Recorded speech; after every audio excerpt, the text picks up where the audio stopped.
Sandra was the heiress of the wealthiest family, sent out by her family to gain life experience. On the day she met Wayne, she was squatting by the roadside in an urban village eating instant noodles. A black Maybach pulled up in front of her, and as the window slowly rolled down, it revealed the face that countless socialites in the Beijing elite circle were vying for. "Be with me," Wayne smiled lazily. "Be my girlfriend, and I'll take care of you." She stared at him in a daze.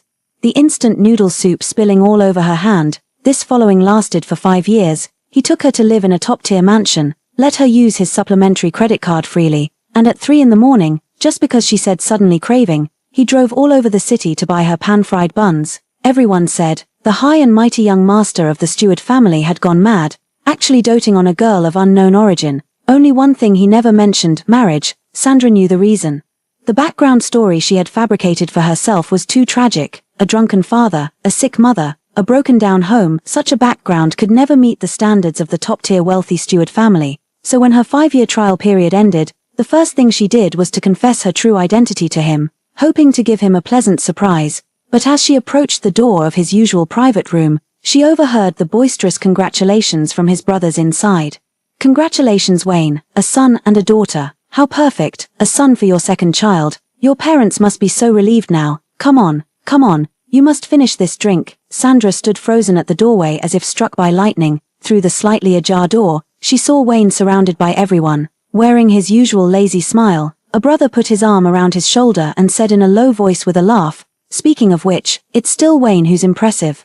The flag at home stands firm, while colorful flags flutter outside. Sandra, that little beauty is completely infatuated with you, and she really thinks she's the only one for you." Another chimed in, "Isn't that right? But Wayne, you've kept it so tight-lipped. You and Naomi have even had a second child together. If it weren't for the news from the Yi family today, we'd still be completely in the dark." Wayne swirled his glass, his tone unreadable.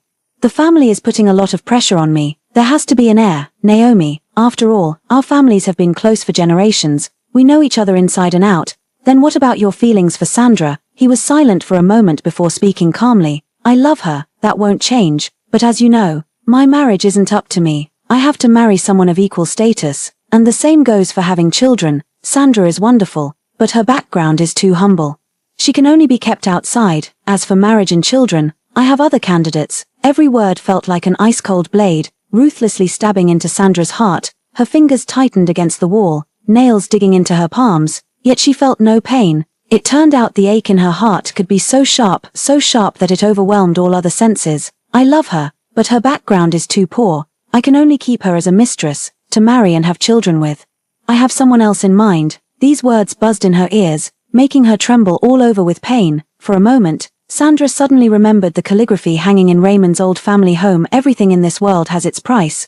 Her father always said this was a fundamental truth in business, something she had once scoffed at, but now she understood that in Wayne's heart, even she, Sandra, had a price. A woman only fit to be kept outside, a mistress unworthy of the public eye. How ridiculous. She, the daughter of the wealthiest man, had actually been labeled as coming from a poor background. Sandra couldn't bear to listen any longer and stumbled away from that suffocating place. She staggered to the fire escape, slid down the cold wall, and finally couldn't hold back her sobs any longer. Tears fell like broken strings of pearls, uncontrollably streaming down her face. She cried until her whole body trembled, cried until she could barely breathe.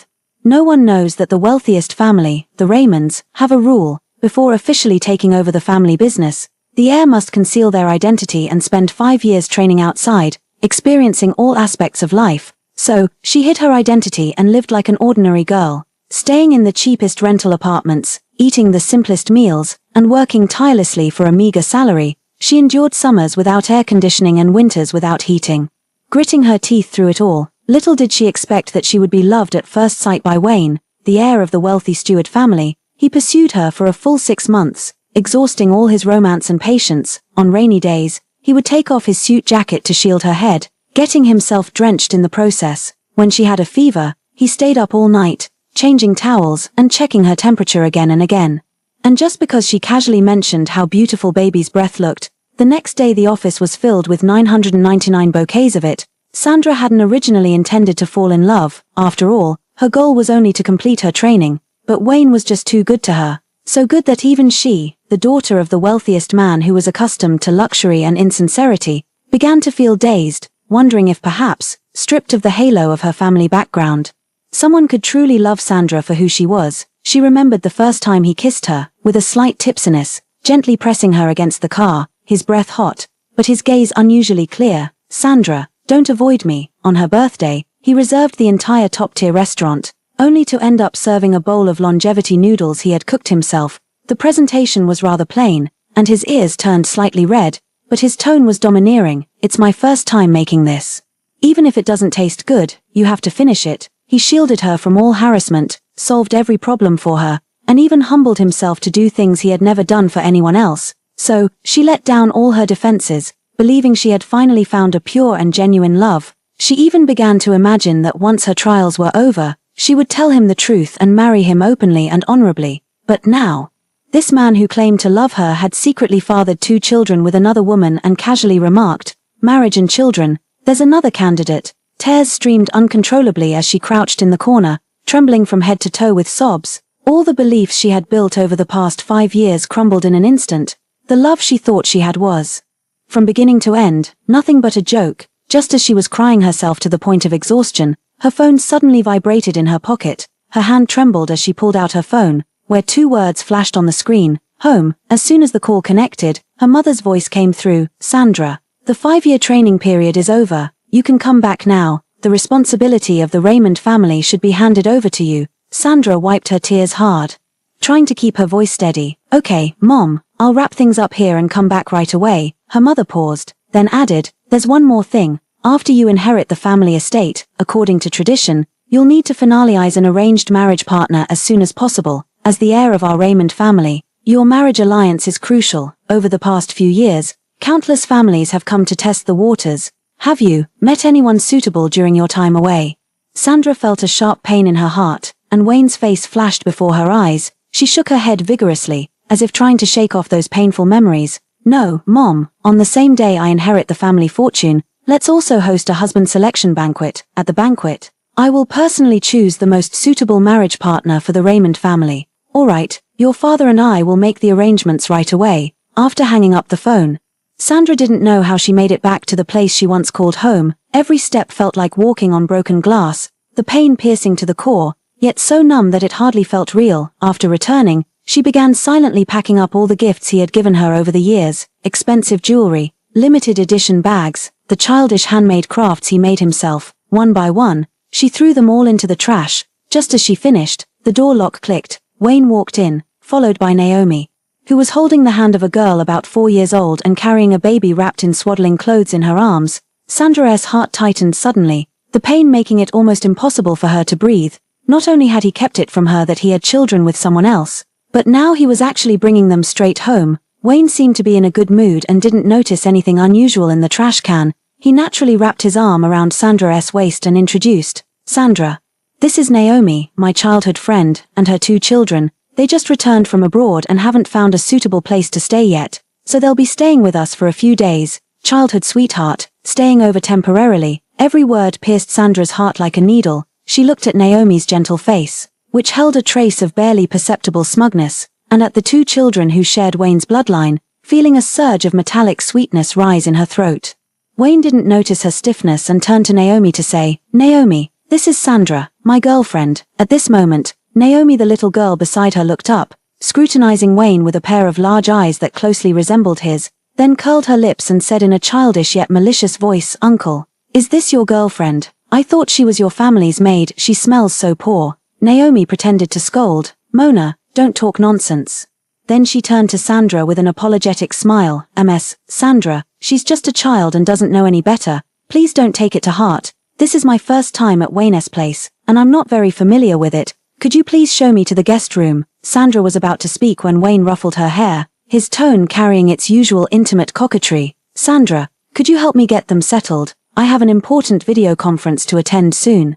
Looking at his matter-of-fact expression, Sandra felt her heart ache to the point of numbness. Without saying a word, she took Naomi and her daughter to the guest room. As soon as they entered the guest room and closed the door, Naomi's polite expression instantly vanished, and she began ordering Sandra around, complaining that the sheets weren't soft enough one moment, and demanding new towels the next. Sandra, thinking she would be leaving soon and wanting to avoid complications, endured it all. After finally getting everything settled, Sandra was about to leave when Naomi stopped her. Naomi rummaged through her suitcase, pulled out a pile of old clothes, and shoved them into Sandra's arms.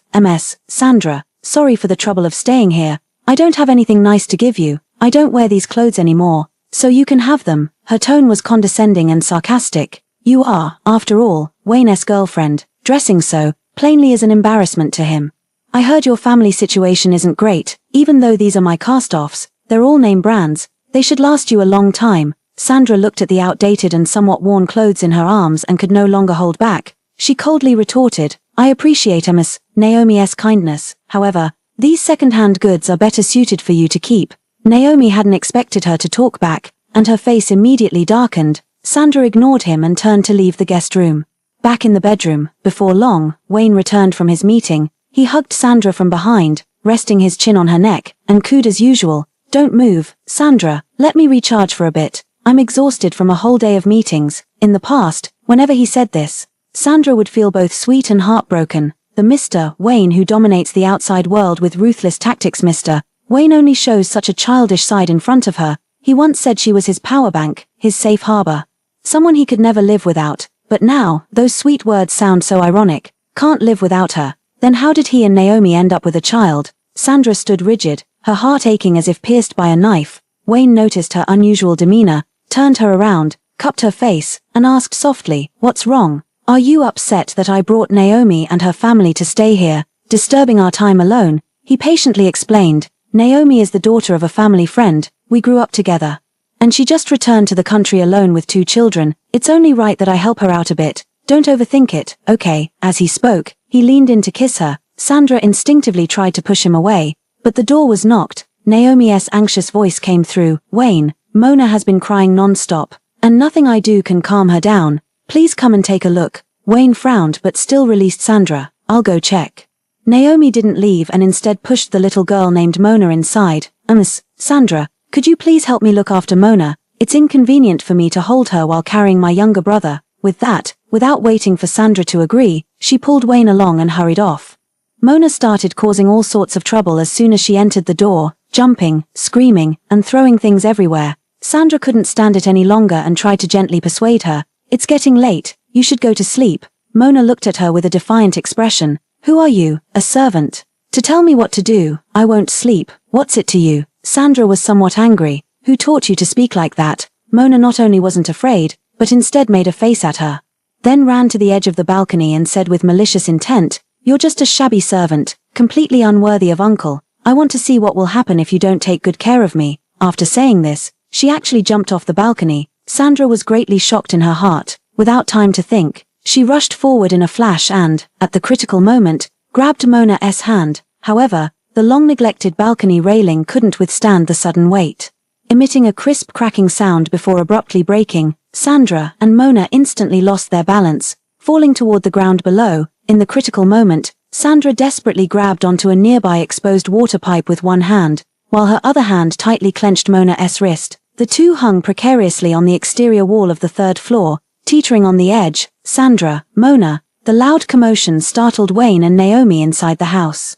The two rushed out and turned pale at the sight. Naomi screamed urgently, Wayne, save Mona quickly. She can't hold on much longer. She's only 4 years old. She's our own. Enough. Wayne sharply interrupted her, his gaze complex as he looked at Sandra and Mona suspended in midair. In that split second, he had to make a choice, save Sandra, who was closer to him but holding onto the pipe, or save Mona, who was in a more dangerous position but was his own flesh and blood. Wayne.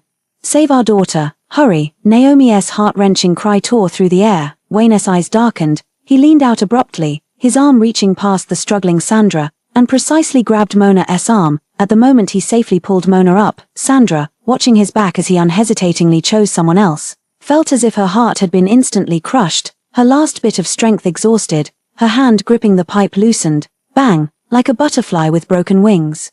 She fell heavily from the 3rd floor, her head bleeding. In the last second before her consciousness faded into darkness, she seemed to hear Wayne's terrified cry. She woke up again in a hospital bed. With the slightest movement, sharp pain shot through her forehead and arm. She turned her head and saw Wayne sitting by the bed, his brow furrowed, his eyes bloodshot, as if he had been keeping vigil for a long time. Seeing her awake, he immediately leaned in. his voice carrying a barely noticeable hoarseness and guilt. "Sandra, you're awake. How do you feel? Does it hurt anywhere else?" Sandra opened her mouth, but her throat was so dry she couldn't make a sound. Wayne quickly picked up a cotton swab, dipped it in water, and carefully moistened her lips. His movements were still gentle, yet they sent a chilling coldness through Sandra. He set down the water glass, took her uninjured hand, and rubbed the back of it with his thumb, in a low voice.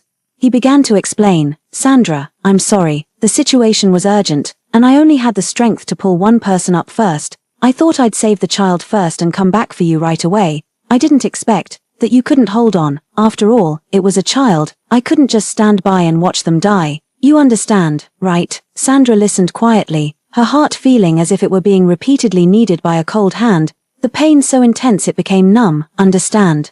She understood his choice to save a child, but she couldn't understand why, at the critical moment between life and death, he had chosen without hesitation Naomi's daughter, not her, whom he called his greatest love. She remembered the countless times he had whispered in her ear, "Sandra, you are the most important person to me. Nothing and no one is more precious than you."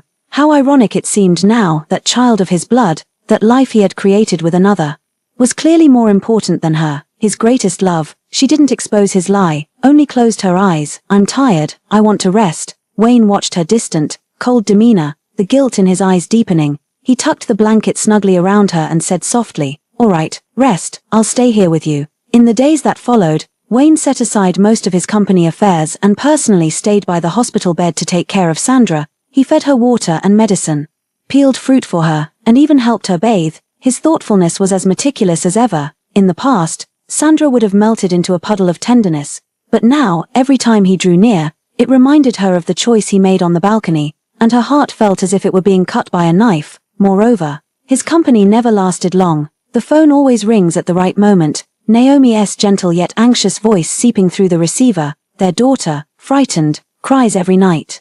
Their son seems to have a slight fever. She simply can't handle it all alone. In the end, Wayne had no choice but to rush back and forth between the hospital and home, watching him leave again and again for another woman and their child. Sandra felt the hole in her heart grow wider and wider, with cold winds whistling through it. Finally, one day, when he once again received a call and looked troubled, Sandra spoke up, her voice filled with utter exhaustion and sorrow. "Wayne, go take care of them. There's no need to run back and forth anymore. I don't need you here anymore." In the past, if she showed even the slightest displeasure, he would become extremely anxious, doing everything he could to comfort her and would never actually leave. But this time, he only remained silent for a few seconds, then gently hugged her and said a weak, powerless sentence, "Don't overthink it, I'll be back soon." After saying that, he actually turned and left.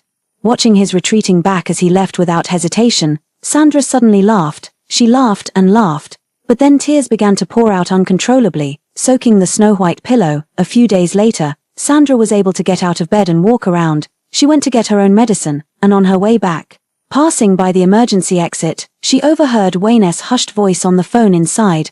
The person on the other end of the line seemed to be one of his close friends. The voice was loud, carrying a tone of teasing and confusion. "Wayne, didn't you used to hate that weepy little girl the most? You said she looked like Naomi and found her annoying just by looking at her. How come you're willing to let your precious Sandra get hurt like that for her sake now?" Wayne was silent for a moment before speaking. "No matter how much I dislike her, she's still my flesh and blood. The family forced me to have her with Naomi, and at first, I resisted, but it's been 4 years. After raising her all this time, I've developed feelings after all. Blood is thicker than water. I can't just stand by and watch my own child come to harm." "Wow, you've really changed your tune. So by your logic, Naomi's son is the legitimate heir, right? The Stewart family's vast fortune will all go to him eventually. And what about Naomi? After sleeping with you so many times and bearing you a son and daughter, shouldn't she at least get some official status?" The corridor fell silent for a long time, so long that Sandra's heart almost stopped beating. Then, she heard Wayne's low but clear voice, without denial. "Yeah, I'll marry her." "Holy shit, I actually guessed right," the brother exclaimed. "Then what about Sandra?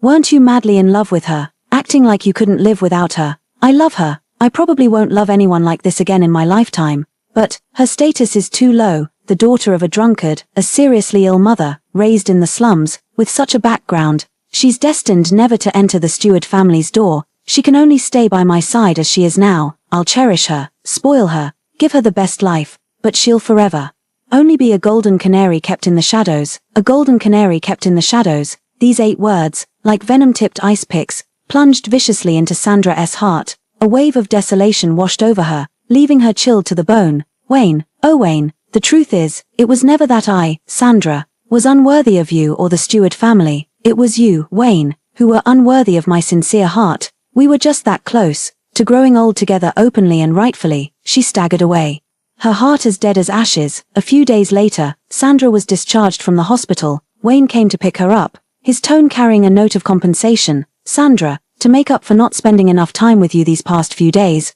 I'll take you to an auction to relax. Whatever catches your eye, I'll buy it for you. At the auction, Wayne indeed made grand gestures, bidding on several expensive pieces of jewelry for Sandra, which prompted continuous teasing from the brothers around him.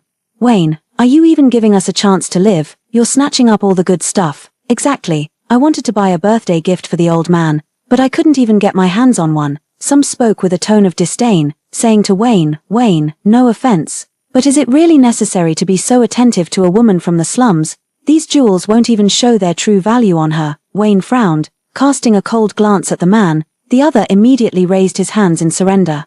But the contempt in his tone remained unchanged. All right, I'll stop. TSK, she's just some shabby girl. Only you would protect her like she's the apple of your eye. How could she possibly be worthy of you, the young master of the Stewart family? These words, Sandra had heard them for 5 years. Wayne occasionally tried to stop them, but they still acted this way. But thinking about it now, if Wayne didn't also subconsciously agree with this point, how could they have been so unrestrained? At that moment, Naomi, wearing an elegant custom-made gown, appeared at the entrance of the lounge just in time and greeted everyone with a smile. What a coincidence. You're all here. Everyone immediately responded warmly and asked her why she had come. Naomi smoothed her hair at the temples, her smile gentle yet carrying a hint of grievance. Ever since having the child, I've been busy taking care of the baby all day and haven't had the chance to dress up properly. It's rare for me to go out today, so I wanted to pick out some jewelry for myself. Everyone immediately flattered.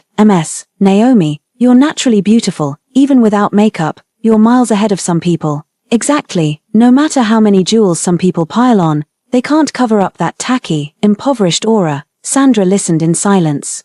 These comparisons and sarcastic remarks pierced her already riddled heart like needles. The second half of the auction began, with several new pieces of jewelry being presented. The crowd teased, Wayne, even if you don't leave us any room to breathe, you should at least save one piece for Naomi, shouldn't you? It's rare for her to come out. Wayne smiled and indeed did not raise his paddle again. Those pieces of jewelry ultimately ended up in Naomi's collection.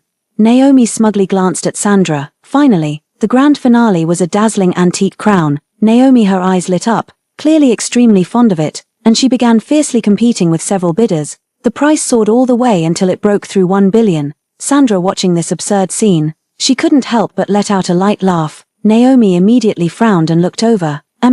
Sandra, what are you laughing at? Sandra said calmly. Nothing, I just find it a bit amusing that everyone is competing to bid on a replica. Naomi frowned. What do you mean? Who told you this is fake? The others also cast dissatisfied glances. Sandra calmly listed several professional appraisal doubts, with precise details and clear logic. The final piece of damning evidence she didn't mention was that the real crown was safely stored in her Raymond family's private museum. She was just kindly reminding everyone, not wanting anyone to be taken for a fool. However, after hearing this, instead of believing her, the crowd burst into even louder laughter. Ha ha ha, what did she say? A replica? What does someone from the slums know about antique jewelry? Reading a few magazines and suddenly you think you're a master appraiser. Naomi also shook her head with a laugh, saying to Wayne, Wayne, you really need to take the time to teach Sandra how to identify jewelry properly. It's one thing to say these things in front of us, but if she ever embarrasses herself in front of your parents, that would really be. Wayne's expression darkened slightly. He took Sandra's hand,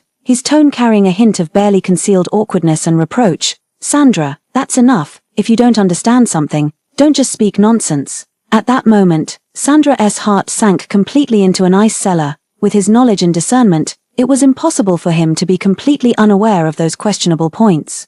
He was just prejudiced, thinking her status was too low to understand these upper-class things, so he didn't even bother with basic judgment and directly concluded that she was talking nonsense. She looked at him, her heart filled with sorrow. Since he always felt she didn't belong in their world and that she wasn't good enough for him, why did he bother pursuing her in the first place? In the end, Naomi won the crown with a sky-high bid of 1 billion. Sandra didn't want to watch this farce any longer, so she got up and went to the restroom. Just as she finished washing her hands, Naomi followed her in and blocked her way. Sandra, how did it feel pretending to be high society just now? Failed. Didn't you? Naomi sneered, her face full of mockery. Don't think reading a few appraisal books makes you an expert. Things like refinement and depth require long-term exposure.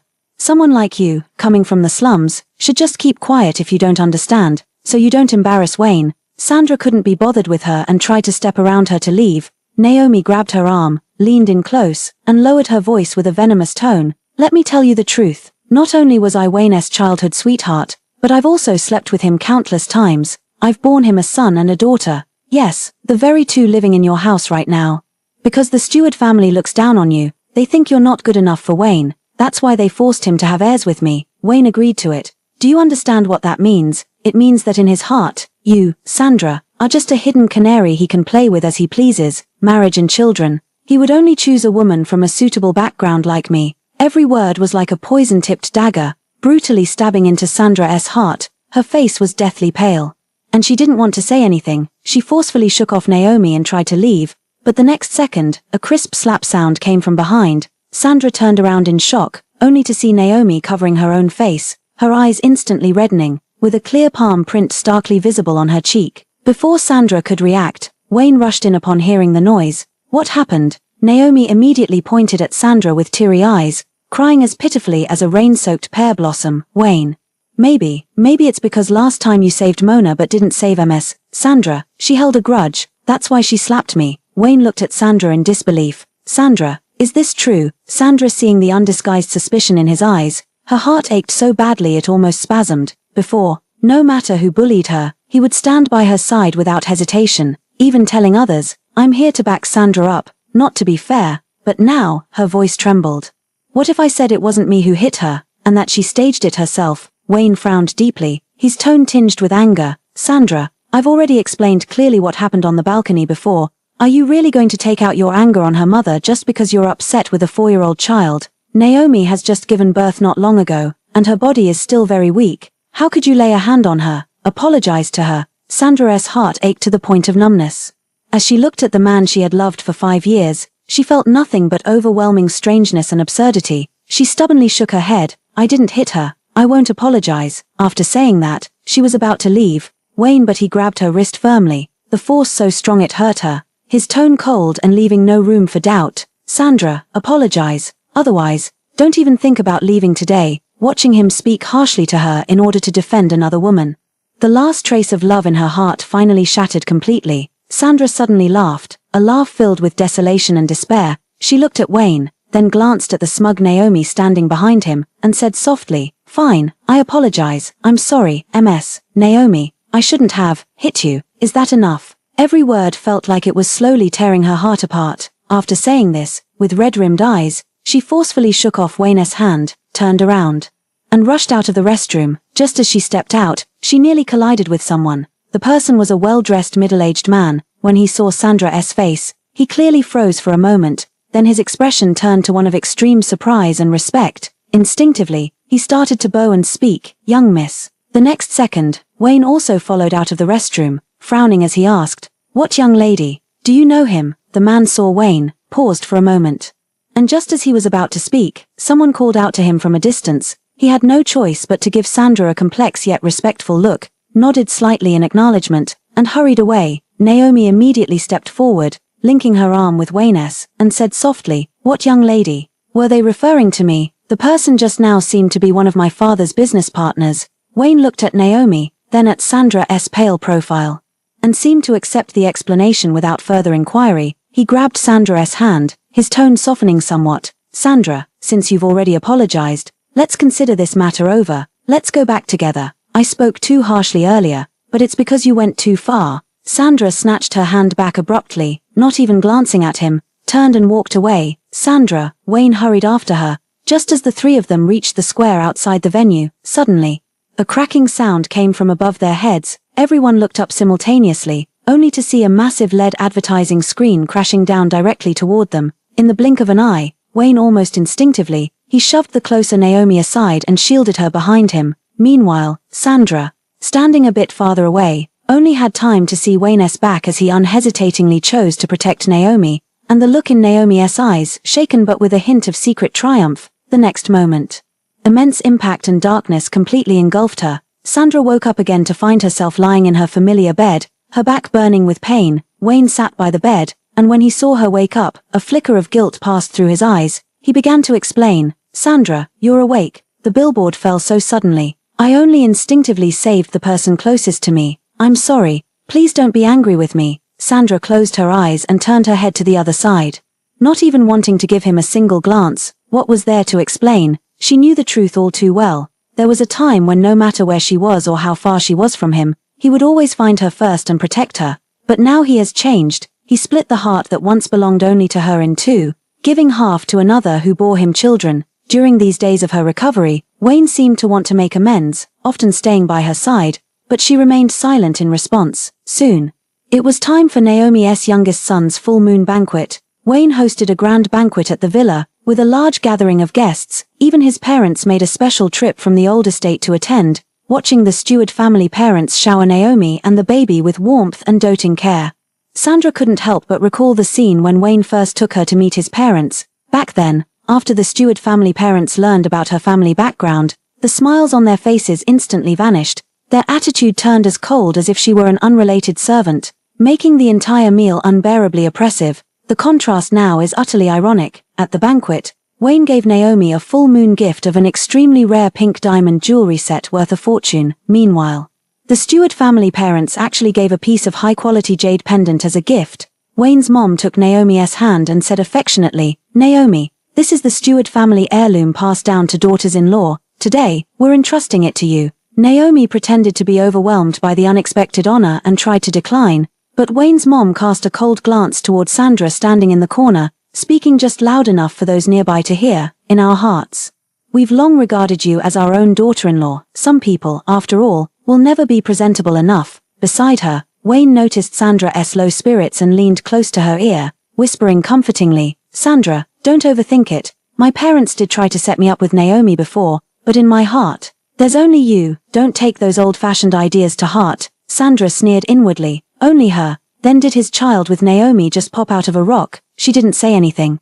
Only feeling the air here was suffocating. Wayne, seeing her pale complexion, he asked softly, "Are you feeling cold? Let me go upstairs and get you a shawl." Shortly after he left, a sudden exclamation came from the center of the banquet. "Naomi, my jade pendant. The family heirloom Aunt Pay just gave me is missing." The entire crowd erupted in an uproar. At that moment, Naomi's close friend immediately jumped out, pointing at Sandra and shrilling, "I just saw a mess." Sandra lurking suspiciously around Naomi earlier, "It must be her who stole it," another chimed in. "Yes, we saw it too. She must be jealous of Naomi." As she spoke, Naomi's best friend actually rushed forward with several women, intending to forcibly search Sandra. "What are you doing? Get away from me." Sandra was both shocked and furious, struggling desperately. But how could one person overpower several? In front of everyone, her dress was roughly torn open, and the humiliation and anger made her whole body tremble. Sure enough, someone had felt the cold jade pendant hidden in the inner layer of her undergarments. It was her all along. The crowd erupted in gasps and scornful whispers. The Stewart family's parents turned pale with rage, demanding sharply, "Sandra, we of the Stewart family have treated you well. Why would you steal?" Sandra pulled her torn clothes tighter, her nails digging deep into her palms, yet her voice remained eerily calm. "I didn't steal. You're still making excuses." Naomi's daughter Mona suddenly rushed over and started kicking Sandra's shins. "You wicked woman, you stole my mom's things. I'll beat you to death." Children don't know their own strength when they hit, and the kicks sent searing pain through Sandra's unhealed wounds. She couldn't take it anymore and instinctively shoved Mona away with force. Unexpectedly, Mona lost her balance, stumbling backward and crashing right into a tower of stacked champagne glasses beside her. Crash! The sound of shattering glass and a child's scream rang out simultaneously. Mona fell into the pile of broken glass and was instantly cut all over, covered in blood. "Mona!" Naomi screamed, rushing over. The Stewart family parents grew even more furious at the sight. "How dare you? Not only did you steal and refuse to admit it, but you also dared to harm a child." "Someone bring the family punishment. Give her 20 lashes. Let her learn her lesson." At this moment, Wayne hurried downstairs with a shawl, and his face changed drastically at the chaotic scene. What happened? Wayne's mom immediately exaggerated the story. pointing at the blood-soaked, crying Mona and the disheveled Sandra. "Wayne, look, this vicious woman, she stole Naomi's family heirloom and hurt Mona like this. She must not be let off lightly." Wayne's gaze fell on Sandra. Complex and hard to decipher, shock, suspicion, and a trace of barely noticeable struggle. In the end, his Adam's apple bobbed, but he didn't ask her anything, didn't defend her at all. Instead, he just tightly hugged the Mona in his arms, his voice cold and devoid of any warmth. "Let's get the child to the hospital first." He actually didn't stop. Just like that, he tacitly allowed his parents to take the law into their own hands against her, tacitly agreed that she was the one to blame.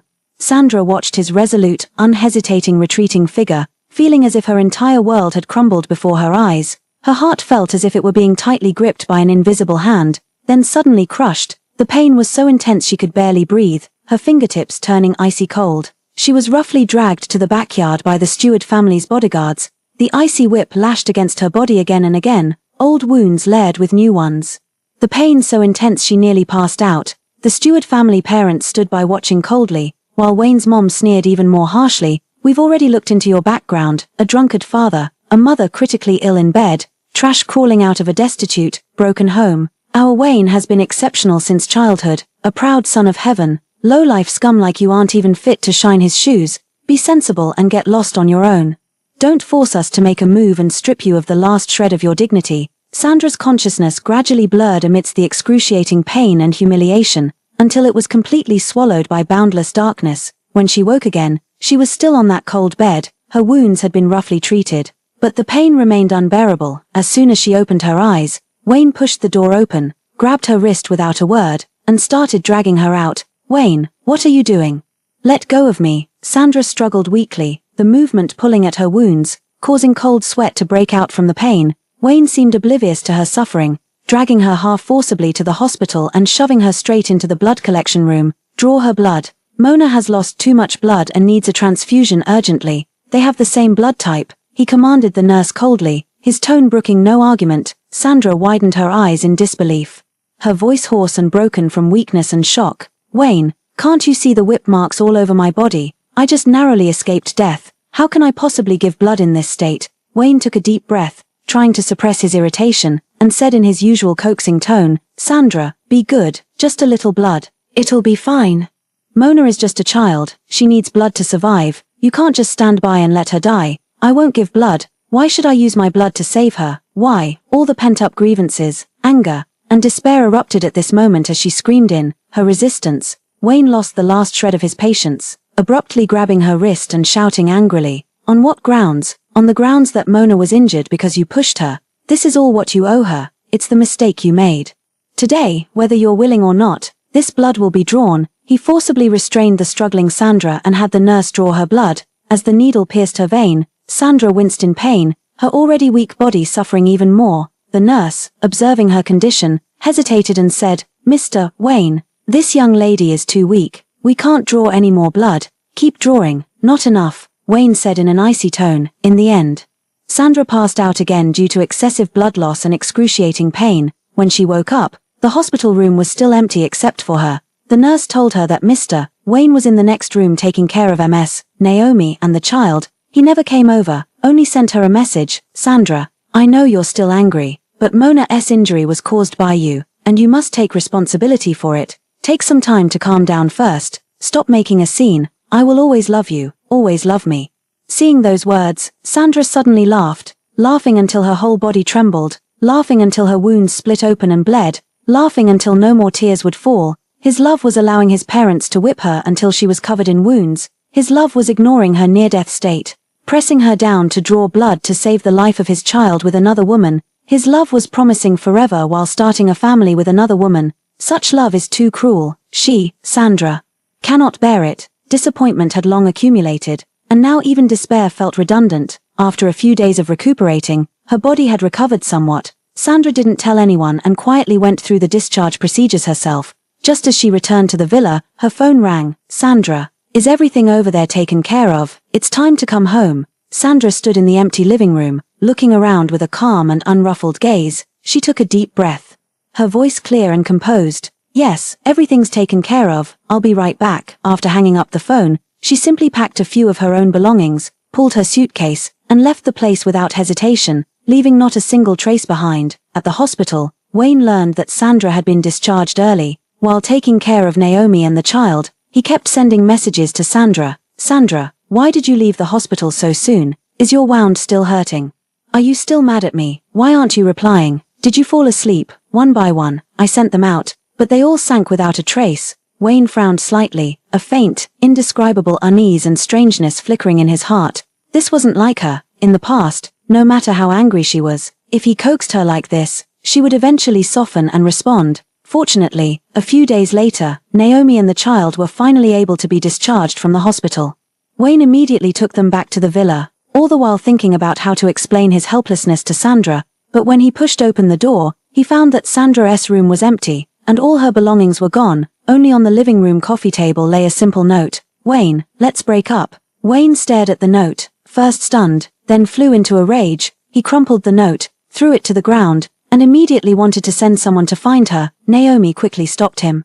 Wayne, don't be hasty. She's clearly throwing a tantrum. You've spoiled her too much these past 5 years. You've ruined her. She keeps throwing fits and running away from home. It's time you let her cool off a bit. She paused, her tone carrying a confident disdain. Have you forgotten about her family? After 5 years of living in luxury with you, she's long since grown accustomed to a life of comfort. Where could she possibly go?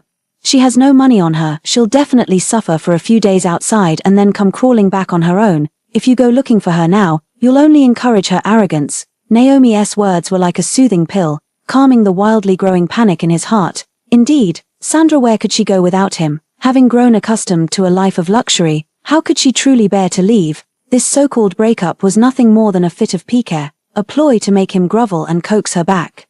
He couldn't let her lead him by the nose. You're right. He took a deep breath, his eyes regaining a hint of cold sharpness and control. I was too impatient. She's taking advantage of my love for her. Let her cool off for a few days. She'll come back. For the next week, he forced himself not to look for her, staying at the villa to take care of Naomi and the child. But the restlessness and unease in his heart grew with each passing day, until this day.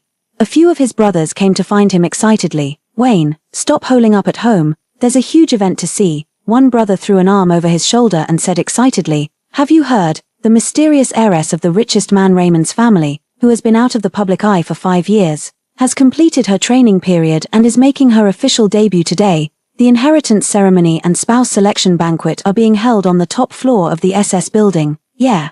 They've arranged an extremely grand event. They've invited almost all the top unmarried talented elites in the city. It's said that they'll choose a marriage alliance partner right at the banquet. Brothers, we all got the invitations. Let's go, let's try our luck together. Wayne furrowed his brows even more upon hearing this and waved his hand dismissively, showing no interest. Not going, I'm not in the mood. His mind was filled with irritation over where Sandra could possibly be, along with an instinctive aversion to such business marriage occasions. Naomi then linked her arm with his and gently persuaded him. Wayne, let's go. I want to broaden my horizons too, to see just how distinguished the legendary billionaire's daughter really is. I heard the scale is unprecedented. Maybe we can even get to know her. In the end, Wayne was worn down and reluctantly agreed to accompany them. The banquet hall was extravagantly luxurious, filled with celebrities, and everyone marveled at the wealth and influence of Raymond's family. Naomi was dazzled by the spectacle, while Wayne's brothers rubbed their hands in anticipation, hoping to catch the eye of the billionaire's daughter. Only Wayne remained uninterested, holding his glass in a corner, his thoughts already drifting to Sandra, who was nowhere to be found. At this moment, the host stepped onto the stage and announced in a voice trembling with excitement, "Distinguished guests, next, please give your warmest applause to welcome the sole heir of the Raymond family, who has returned from her training, the young lady of the Raymond family." All the lights in the venue focused on the top of the spiral staircase. Amid everyone's eager anticipation, a girl wearing an ice blue floor-length gown, with stunning beauty and a graceful figure, slowly descended the stairs. The entire venue instantly fell silent, leaving only gasps and sighs of admiration. Wayne casually glanced up. The next second, the wine glass in his hand fell to the ground with a sharp crack, shattering into pieces. His eyes were fixed on the familiar figure on the staircase, a figure etched deep into his bones. His pupils contracted violently to their limits, filled with extreme shock, disbelief, and an overwhelming wave of immense panic. Sandra. How could it be Sandra, that canary he thought came from the slums, with nowhere to go without him, surviving only by clinging to him? that woman he believed could only be kept outside due to mismatched social status, even allowing others to look down on her, turned out to be the Raymond family's sole heir to this vast business empire. Is she the daughter of the wealthiest man, standing atop the clouds and admired by all at this very moment? After the overwhelming shock came a tidal wave of panic, nearly drowning him. A chilling fear, named eternal loss, seized his heart like countless icy tentacles, gripping his throat and leaving him breathless. Instinctively, he wanted to rush over, to grab her and demand an explanation, to hold her tightly in his arms and confirm this wasn't an illusion. But the moment he moved, he was subtly separated by the surging crowd and the sharp-eyed bodyguards in black suits who had quietly appeared at some point. Like a small boat adrift and out of control, he was isolated beyond the sea of people, forced to watch that radiant figure step by step move toward the center of the stage, growing further and further away from him. The brothers beside him were also dumbfounded, their excitement and frivolity completely frozen on their faces, turning into extreme shock and disbelief. They looked at Sandra on the stage, then at the devastated Wayne, their faces alternating between red and pale, recalling all the mockery and contempt they had directed at that girl from the slums over the past 5 years. They now felt their faces burning with shame, utterly mortified. Naomi turned as pale as a sheet, her entire body trembling uncontrollably. Even her meticulously applied makeup couldn't conceal the panic and fear emanating from the depths of her bones, her greatest reliance.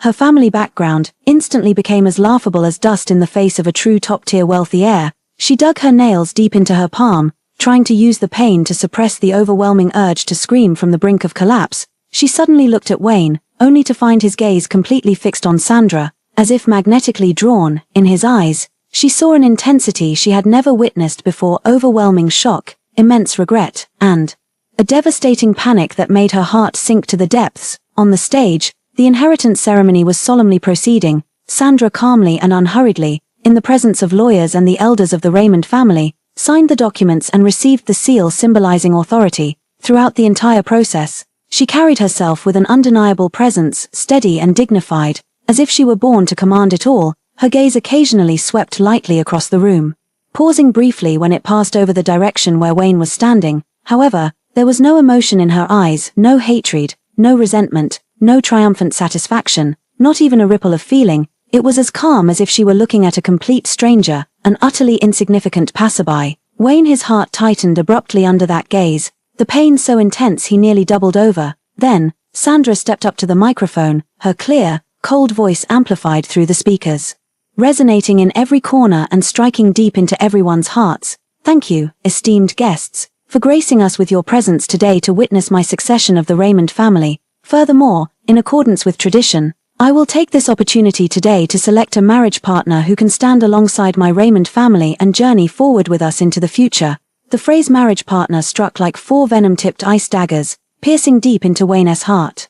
He suddenly looked up, his eyes bloodshot, staring in disbelief at the woman on the stage who was both familiar and a stranger. What did she say? Choosing a husband, an alliance marriage? No, absolutely not. She is his. She is Wayne's. How could she go and choose someone else? The entire venue instantly erupted in excitement. Countless young talents burst with fervent light in their eyes, straightening their clothes and eagerly preparing, trying to catch the attention of the queen high above. And Wayne only felt darkness clouding his vision, a buzzing in his ears, as if the entire world was fading away from him. The composure and pride he had painstakingly maintained were utterly shattered in that moment by her casual, offhand remark. The spouse selection banquet officially began. The atmosphere in the banquet hall reached its peak. Elaborately prepared segments unfolded one by one, with young talents sparing no effort, some showcasing their intellect, others displaying witty conversation, and some directly flaunting their wealth, all in hopes of winning even a hint of Sandra's favor. Sandra sat in the main seat with an indifferent expression, occasionally whispering a few words to her parents beside her. Her gaze swept over the eager faces like a queen inspecting her domain, carrying a natural sense of detachment and scrutiny. Wayne stood on the outskirts of the crowd, like a desperate beast trapped in a cage. He watched those men surrounding her, saw her offering even just polite smiles to others, and jealousy and panic burned through his insides like venomous flames. Those eyes that once only gazed at him were now looking at others. That person who once only acted coy and dependent on him was now going to choose someone else to spend her life with. No, he would never allow it. "Sandra, she's mine. She can only be mine," his eyes bloodshot. He muttered to himself as the strings of reason snapped one by one. Naomi clutched his arm desperately, her voice trembling with tears and fear. "Wayne, don't be impulsive. This is Raymond's house. We can't afford to provoke them. Calm down." But her was like cold water dripping into boiling oil, only making him more frenzied. Finally, when a young master from an influential family tried to invite Sandra to dance, and Sandra didn't immediately refuse. Wayne's last shred of reason completely snapped. He violently shoved Naomi aside and, as if gone mad, pushed through the crowd, desperately charging toward the main seat. His movements were too sudden, his force too great, knocking over trays held by several waiters. The sound of shattering glass and plates, along with startled exclamations, instantly shattered the harmonious atmosphere of the banquet. "Stop him." The Raymond family's bodyguards reacted extremely quickly and immediately stepped forward to block his path, but Wayne seemed to feel no obstacles at all. Relying on astonishing strength and a frenzied drive, he actually broke through the bodyguard's interception by sheer force. Staggering forward until he reached Sandra and blocked her way, the entire room erupted in an uproar. All eyes were fixed on this sudden turn of events. The music came to an abrupt halt. Wayne, with slightly disheveled hair, wrinkled suit, red-rimmed eyes, and rapid breathing, stared intently at Sandra, his voice hoarse and broken beyond recognition. "Sandra, is it really you? How could? Please let me explain. Everything before was a misunderstanding." He tremblingly reached out his hand, trying to grasp hers, as if it were his only lifeline. Sandra, her eyes turned icy cold the moment he charged toward her, the instant he reached out his hand. She swiftly and decisively withdrew hers, placing it on her lap, avoiding his touch. She lifted her gaze, her eyes as cold as frost-edged blades, filled with undisguised aloofness and disgust. "Mr. Wayne," her voice was clear and cold, carrying through the microphone with an intangible pressure. "Please show some self-respect. You've broken so many of my things. Are we really that familiar?" Wayne, his heart shrank from the coldness in her eyes, and he defended himself urgently. "Sandra, I know I was wrong. I'll make it up to you. I'll pay for everything that was broken today, no matter the cost. But I can't stand to see you choose someone else. I'll go crazy. You know the whole truth, don't you? That's why you left me. I'm sorry. I didn't know who you were before. All those things I said didn't know who I was." Sandra interrupted him, a faint yet deeply mocking curve lifting the corner of her lips. Her voice rang clear in the ears of everyone present. "So, Mr. Wayne's love is conditional, is it? Because I am Sandra, the daughter of the Raymond family. That's why I'm now worthy of you lowering yourself, standing here, putting on this guilt-ridden, pained expression, trying to win me back." She leaned forward slightly, her gaze sharp as a blade, each word piercing straight to the heart. "If I were still the girl from the slums you thought I was, the one with a drunken father, a sick mother, and a broken home, Sandra, would I then deserve to be abandoned by you, to have my blood drawn to save the child you had with someone else, to be looked down upon and humiliated by others with your permission, forever only fit to be your hidden canary?" Every word was like a resounding slap, striking Wayne hard across the face. It was like a thunderclap exploding in the quiet banquet hall, drawing countless shocked, disdainful, and probing gazes. Along with hushed whispers, Wayne instantly turned as pale as a sheet. His lips trembling, but not a single word could escape them. Her words had brutally laid bare the most hidden, most despicable calculations and baseness in his heart, exposing them for all to see. All his explanations and apologies now seemed so feeble and laughable. I'm not," he struggled in vain. Sandra had already lost patience and didn't even glance at him again. She coldly instructed the bodyguards who quickly gathered around, "Please escort this gentleman out. Take stock of all today's losses and prepare a detailed list. Make sure Mr. Wayne compensates for every last penny, not a single cent less." "Yes, miss." The bodyguards immediately stepped forward and firmly, unquestionably escorted Wayne away. "Sandra, no, you can't choose someone else. You're mine. You can only be mine." Wayne completely lost control, struggling and roaring with bloodshot eyes, looking like a madman, causing gasps of surprise all around. However, Raymond family's bodyguards were well trained and unceremoniously restrained him, half dragging him out of the banquet hall. Wayne desperately looked back, only to see Sandra coldly stand up and resolutely walk away, not even pausing for a second for him. She calmly instructed her assistant, "The husband selection banquet ends here today. After cleaning up the venue, we'll reschedule it for another day. The ceremony will be held another day." These words struck like a final death knell.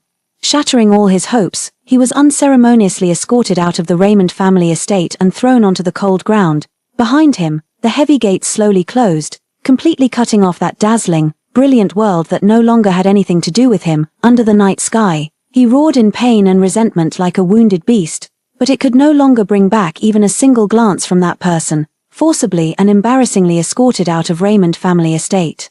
Thrown onto the cold, hard ground, Wayne seemed to feel no pain, struggling to his feet, his crimson eyes fixed intently on the slowly closing gilded gate that completely severed him from the dazzling world inside. He let out a pained roar like a trapped beast. Sandra, Sandra, come out, listen to my explanation. He threw himself at the gate, pounding on it frantically, his voice hoarse and broken, drawing the vigilant and icy stares of the estate security guards. Sir, please leave immediately, or we will be forced to take action. The security guard's voice held not a trace of warmth. Wayne seemed to have all his strength drained away, staggering backward before finally collapsing into the car. His phone vibrated frantically. It was Naomi calling. He didn't even glance at it, swiping to decline immediately. A massive wave of panic and loss, like a tsunami, instantly engulfed him. He couldn't believe it, nor could he accept it.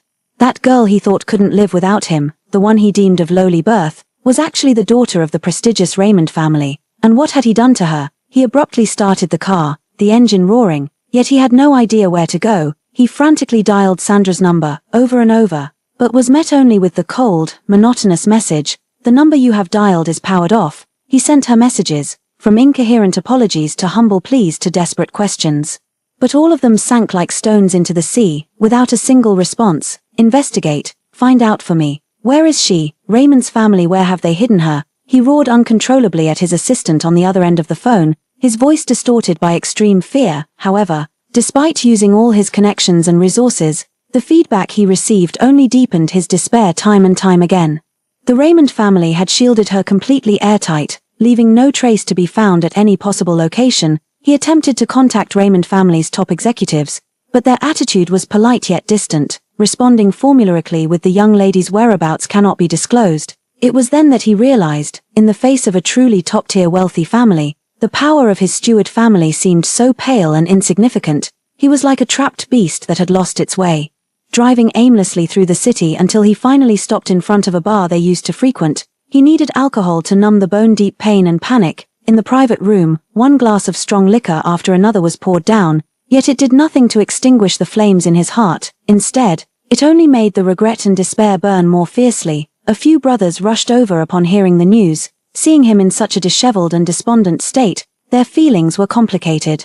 Some of them had mocked Sandra back then, and now their families were facing more or less minor troubles from the Raymond family's camp, leaving them overwhelmed. The others, who had neither supported nor intervened at the time, looked at Wayne with a mix of sympathy, an indescribable sigh, and a faint trace of resentment. "Wayne, just let it go." One of the brothers sighed and poured him a drink. "The Raymond family, they're not someone we can afford to mess with. If we had known back then." "Ah, it's too late to say anything now." Another person, who had previously spoken the most harshly, now looked embarrassed and couldn't help muttering under his breath, "If we had known she was the daughter of the richest man, why didn't we treat her well back then? Instead, we had to keep her like a caged canary. Now it's too late for regrets." These words were like a sharp needle, piercing straight into Wayne's most painful spot. He slammed his wine glass onto the ground. Shards of glass and wine splattering everywhere, his eyes bloodshot. He glared at the speaker and roared, "What do you know? I love her, Sandra, for who she is, not her status, not as the daughter of the Raymond family. Love her for who she is." Another usually calmer brother couldn't help but sneer, his tone sharp with sarcasm. "Then why did you choose Naomi and the child back then? Why, when you knew your family was pressuring you, didn't you resist completely? Why, time and again? Did you choose to sacrifice her and make her suffer between her and family responsibility and bloodline inheritance?" He took a step closer, his gaze sharp as a torch. "Wayne, search your conscience and ask yourself, if she were really just that drunken dad, sick mom, broken home Sandra, would you be going crazy with regret like this? Would you be so jealous to the point of madness because she chose someone else? You wouldn't. You'd just think she was being unreasonable and ungrateful. What you love isn't the complete, real Sandra at all. What you love is just that weakling who completely depends on you, worships you, and makes you feel secure and in control. What you can't accept is that the person you've looked down on for 5 years has suddenly become someone you need to look up to, even someone you can't control." These words were like the cruelest scalpel, bloodily dissecting the despicable and selfish parts deep in Wayne's heart that even he himself was unwilling to acknowledge. His face was as pale as paper, his mouth agape, yet he couldn't utter a single word of rebuttal, because every word had precisely struck his weak spot. "Get out, all of you, get out." he roared hysterically, driving everyone out before collapsing alone on the sofa like an empty shell drained of its soul, after an unknown amount of time. The private room door was gently pushed open. Naomi timidly walked in. Seeing him in this state, fear flashed in her eyes, but she mustered her courage and approached. "Wayne, are you okay?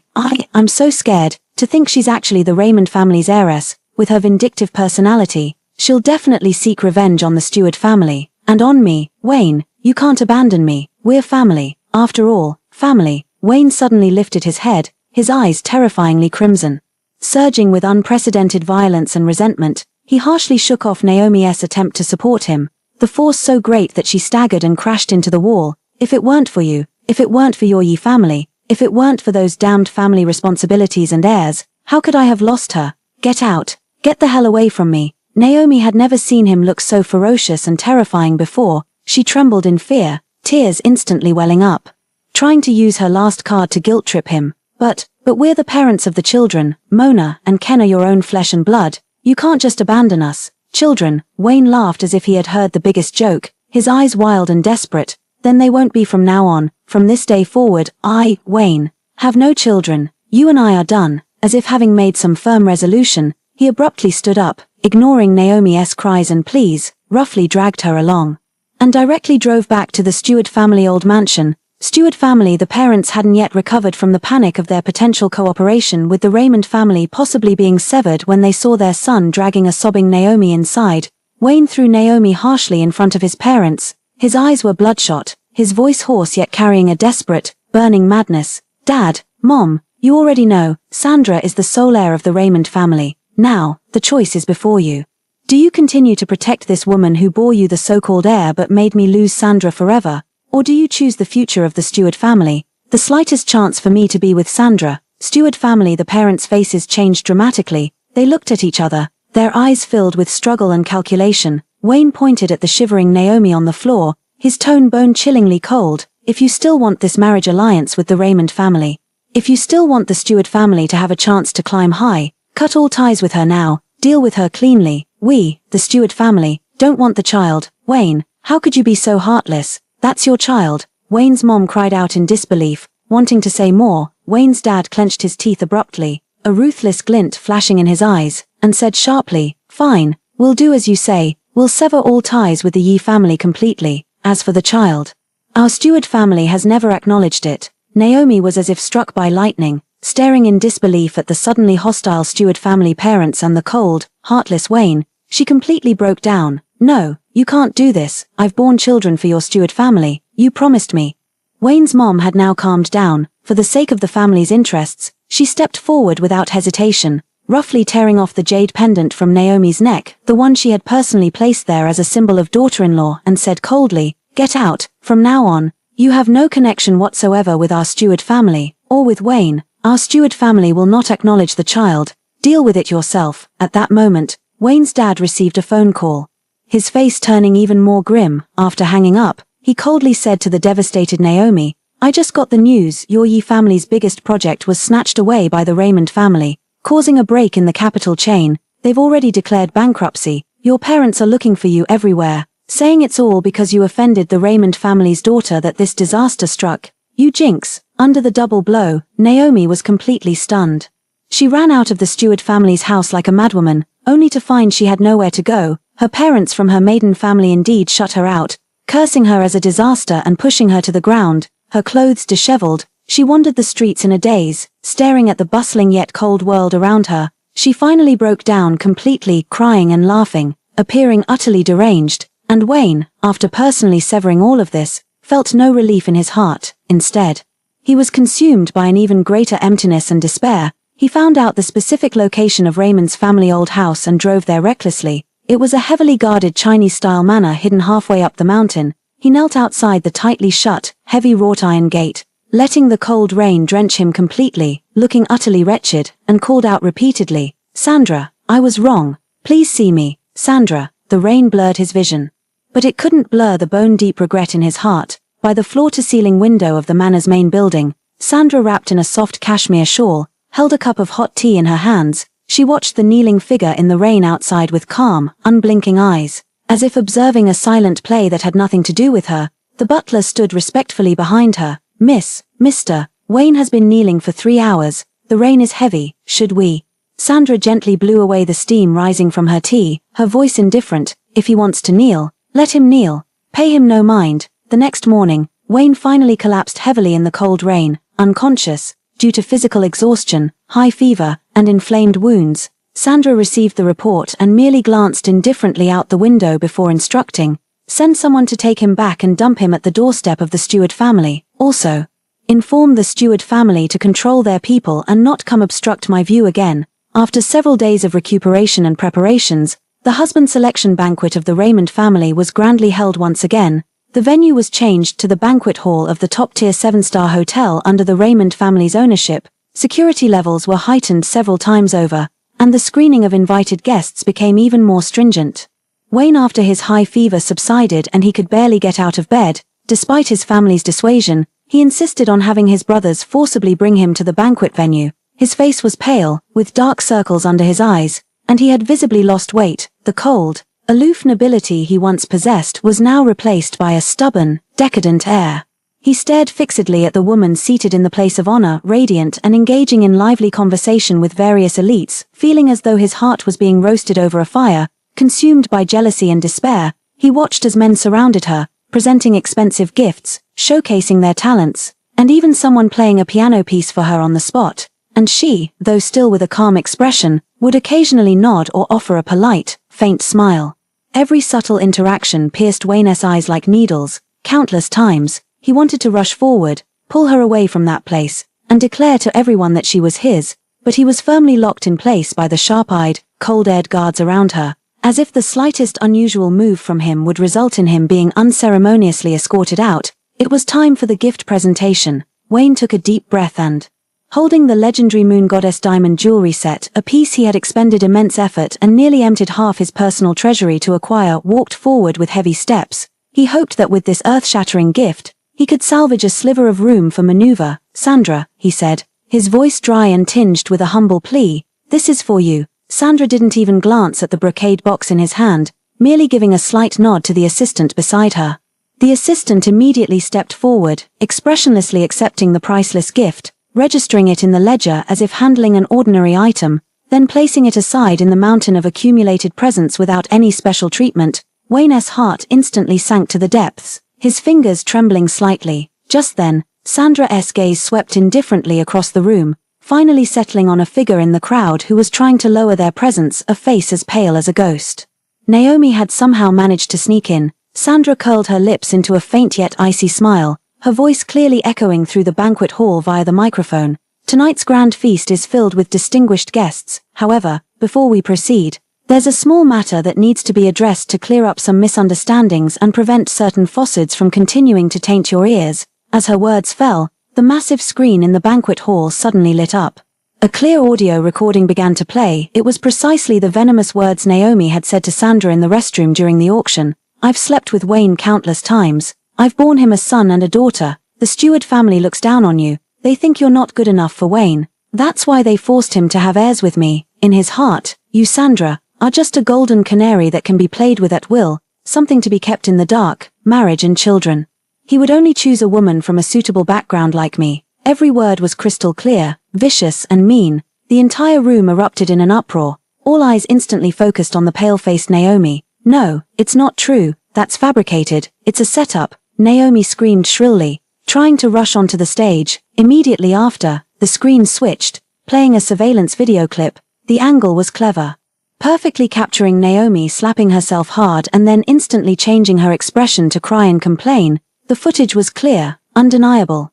The truth was revealed. The gazes directed at Naomi were filled with contempt, disgust, and mockery. My God, how vicious. She actually staged it all herself. A woman like this. The Stewart family must have been blind back then. Wayne stared at the screen in shock, then abruptly turned to look at the panicked Naomi, finally realizing just how terribly wrong he had been. He had been manipulated by this woman all along, yet he had hurt Sandra so deeply. Boundless regret and rage made him almost unable to stand steady. Sandra watched everything coldly, like a judge. "Ms. Naomi, I cannot accept your so-called deep affection and loyalty. I have also experienced your noble upbringing firsthand. You are not welcome here. Please leave." Security immediately stepped forward and unceremoniously escorted the screaming, struggling, makeup smeared, and utterly disgraced Naomi out of the banquet hall.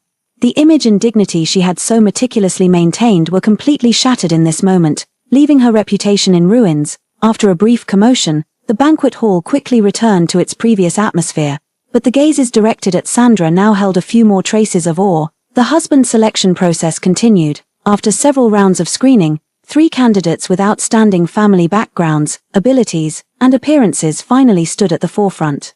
The host handed the final choice to Sandra. Everyone's hearts were in their throats. Wayne clenched his fists so tightly that his nails dug into his palms, drawing blood, yet he felt no pain. His eyes remained fixed on Sandra's lips, terrified of hearing another man's name from them.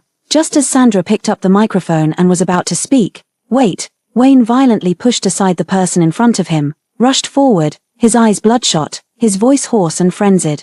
Carrying a destructive obsession, "Sandra, you can't choose them, you can only be mine." He scanned the room with a frenzied gaze, his words dripping like a curse, each syllable deliberate. "I'm telling you, I've planted a bomb here today. If you dare utter any name other than mine, I'll detonate it immediately. Everyone, including you, including me, will die together. You belong only to me. Do you hear me?" The entire room fell into a deathly silence. Everyone was stunned by this sudden, insane threat. His face turned pale as he stared in terror at the maniacal Wayne. Sandra looked at him, her expression still calm, but beneath that calm lay an endless chill and a faint trace of weariness. She said nothing, merely looked at him quietly for a few seconds, then put down the microphone, whispered a few instructions to her assistant, and turned to leave the banquet hall surrounded by heavy security, without casting another glance at Wayne.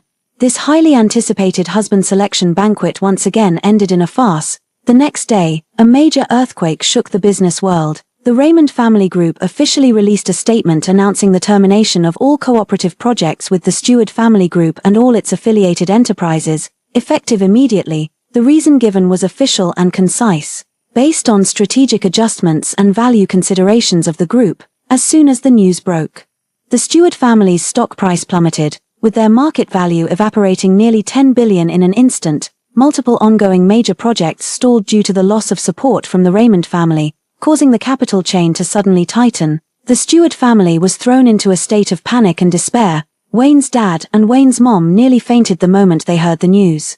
They understood better than anyone what losing the Raymond family, their backing and biggest partner, meant for the Stewart family. It was a devastating blow, one that could cripple them permanently. No longer caring about saving face, the two rushed overnight to the private sanatorium where Sandra was staying, desperately begging for a meeting. After going through multiple layers of notification, they were led into a cold, sterile reception room. Sandra sat in the main seat, her expression indifferent, idly twirling a pen in her hand. Wayne's mom thudded to her knees, tears streaming down her aged face. "Ms. Sandra, Miss Sheng, we beg you, please be merciful. Please spare the Stewart family. It was all our fault. We were blind. We mistreated you. Punish us however you want. Beat us. Do anything. But we beg you, don't destroy the foundation of the Stewart family." Wayne's dad had also lost his former authority, hunched over with a trembling voice. "We've completely dealt with that troublemaker Naomi. We no longer acknowledge her or her child. From now on, they have nothing to do with the Stewart family. We beg you, please consider giving the Stewart family another chance." Sandra watched their performance quietly, only speaking unhurriedly after they finished, her voice devoid of any emotion. "Oh, completely dealt with. I remember. Those 20 lashes for the Stewart family. Back then your son and both of you were determined to have my family enforce the punishment." Wayne's dad, Wayne's mom instantly turned deathly pale. Wayne's mom suddenly realized something, as if grasping at her last straw, and actually began slapping her own face, crying and pleading while hitting herself. "I'll return it. I'll return it, however many it takes for you to calm your anger." Wayne's dad gritted his teeth, and actually pulled out his belt, trembling as he lashed it onto his own back. For a moment, the reception room was filled only with the sharp sound of lashes and the muffled groans of pain from the two men. After 20 strikes, the two were in a wretched state, covered in red marks on their faces and bodies, collapsed on the floor, looking at Sandra with hopeful eyes. Sandra then leaned forward slightly, looked at them, and curled her lips into a faint, mocking smile. "All right, I've made up my mind." She paused, then slowly uttered icy words under their suddenly brightening gazes. Still, no cooperation. Wayne's dad, Wayne's mom were as if struck by lightning, completely collapsing to the ground, their faces ashen. With only endless despair and devastation remaining in their eyes, they finally understood this was retribution. It was the retribution for how they had once looked down upon Sandra. Wayne felt as if his heart was being torn apart upon learning that his parents had gone to beg for mercy only to be humiliated, and that Sandra had been so merciless and resolute toward his parents. What pained him was not his parents' humiliation, but the fact that Sandra's resolute attitude meant she no longer held even a shred of past affection for him or the Stewart family. No matter what he did, even if he were to die, he feared he could never earn even the slightest forgiveness from her. This realization plunged him into deeper despair, but without her, he would truly go mad. He discovered that Sandra was recuperating at this sanatorium and rushed over recklessly, even injuring the blocking bodyguards, before finally collapsing on his knees outside her hospital room, pleading with a broken voice, "Sandra, let me see you, just once, I beg you." Perhaps tired of his pestering, Sandra finally allowed him into the hospital room. Wayne scrambled in on his hands and knees, and when he saw Sandra leaning against the hospital bed, her face still pale, tears instantly streamed down his face. He knelt by the bedside, weeping and wailing in repentance, shifting all the blame onto his family and Naomi. "Sandra, I was wrong. I truly know I was wrong. I was forced by my family, Naomi, and I only happened a few times. She drugged me. The child was an accident. I don't love her at all. You're the only one in my heart." Sandra listened quietly, her face completely expressionless, as if hearing a story that had nothing to do with her. After he finished his tearful plea, she slowly lifted her eyes, her gaze as cold as a scalpel. "Oh, forced. An accident." She gently picked up a document from the bedside and threw it in front of him. "That child named Mona, the first time she met me, called me poor and shabby, said I wasn't good enough for you, repeatedly called me a servant. Was that also forced by your family?" Wayne choked, his face turning pale. Sandra turned another page, which contained clear travel records and social media screenshots. "Before Naomi returned to the country, you frequently flew abroad for business trips.